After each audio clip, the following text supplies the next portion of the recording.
ओम नमो भगवते वासुदेवाय नमः। दोस्तों, देव उठनी एकादशी 2021 रविवार 14 नवंबर 2021 को मनाई जाएगी। इस दिन श्री हरि विष्णु निद्रा से जागते हैं। धार्मिक ग्रंथों के अनुसार यह एकादशी बहुत अधिक महत्व की मानी गई है। कार्तिक माह के शुक्ल पक्ष की एकादशी को देव उठनी एकादशी, देवोत्थान एकादशी, देव उठनी ग्यारस, प्रबोधिनी एकादशी आदि नामों से जाना जाता है।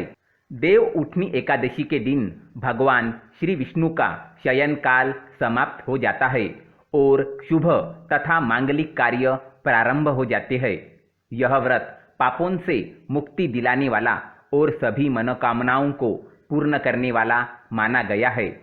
इसी दिन से मांगलिक विवाह, गृह प्रवेश, मुंडन आदि जैसे शुभ कार्य पुनः शुरू हो जाते हैं। आइए जानते हैं देव उठनी एकादशी पर किस शुभ मुहूर्त में करें विष्णु जी का पूजन, और जानते हैं पौराणिक कथा के बारे में। देव उठनी एकादशी एवं तुलसी विवाह के शुभ मुहूर्त।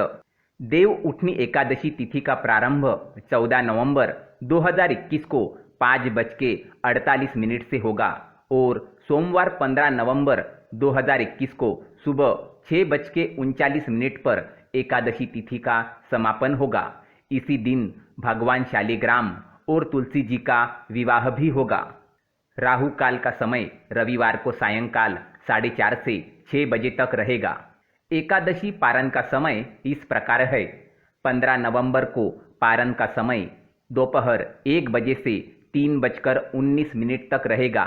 इसी दिन 1 बजे हरिवासर यानी द्वादशी तिथि की पहली 1/4 अवधि समाप्त होगी। आइए जानते हैं देव उठनी एकादशी की पौराणिक कथा। एक राजा के राज्य में सभी लोग एकादशी का व्रत रखते थे।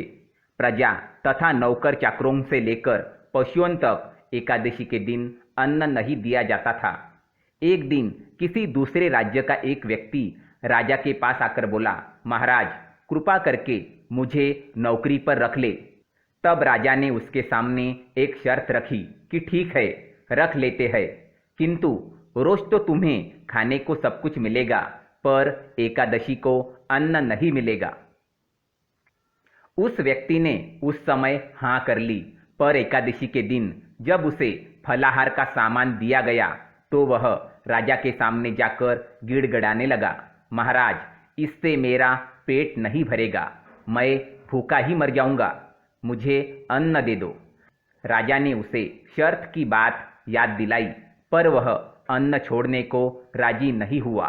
तब राजा ने उसे आटा, दाल, चावल आदि दिए। वह नित्य की तरह नदी पर पहुंचा और स्नान कर भोजन पकाने लगा। जब भोजन बन गया तो वह भगवान को बुलाने लगा, आओ भगवान, भोजन तैयार है। उसके बुलाने पर पीतांबर धारण किए भगवान चतुर्भुज रूप में आ पहुँचे तथा प्रेम से उसके साथ भोजन करने लगे। भोजन आदि करके भगवान अंतर्धान हो गए तथा वह अपने काम पर चला गया। 15 दिन बाद अगली एकादशी को वह राजा से कहने लगा कि महाराज, मुझे दुगना सामान दीजिए। उस दिन तो मैं भूखा ही रह गया। राजा ने कारण पूछा तो उसने बताया कि हमारे साथ भगवान भी खाते हैं, इसलिए हम दोनों के लिए ये सामान पूरा नहीं होता। यह सुनकर राजा को बड़ा आश्चर्य हुआ। वह बोला, मैं नहीं मान सकता कि भगवान तुम्हारे साथ खाते हैं। मैं तो इतना व्रत रखता हूँ, पूजा करता हूँ, पर भगवान ने मुझे कभी दर्शन नहीं दिए। राजा की बात सुनकर वह बोला, महाराज, यदि विश्वास न हो तो साथ चलकर देख ले। राजा एक पेड़ के पीछे छिपकर बैठ गया। उस व्यक्ति ने भोजन बनाया तथा भगवान को शाम तक पुकारता रहा, परंतु भगवान न आए।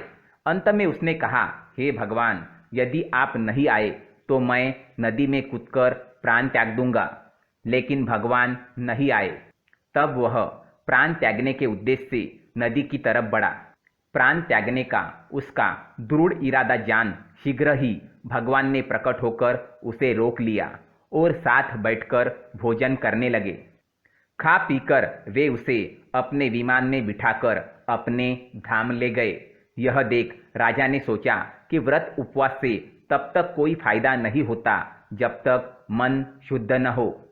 इससे राजा को ज्ञान मिला, वह भी मन से व्रत उपवास करने लगा और अंत में स्वर्ग को प्राप्त हुआ।